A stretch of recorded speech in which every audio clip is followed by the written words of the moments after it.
पानी मिल सकता है? खाना मिल सकता है, भूख लगी है। क्या?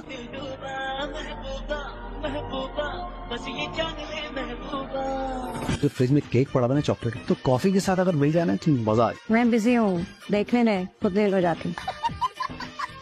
चाय पिला साथ में पकौड़े हो जाएंगे तो बहुत मजा आए। चाय तो मैं पिला दूंगी, लेकिन पकोड़ों के लिए सॉरी।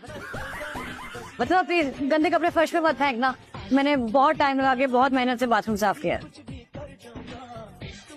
मुझे ये जूते ना जगह पे रखा करो, ठीक है? अच्छा ठीक है। कमरा फिर से गंदा क्यों कर दिया?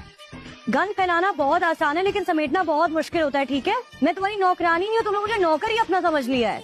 अभी मैं ढेर बर्तनों का धोकर आ रही हूँ। तुम्हारे झूठे बर्तन यहाँ पे सोफे में पड़े हुए हैं, कम से कम जाके किचन में रख दिया करो या धो लिया करो।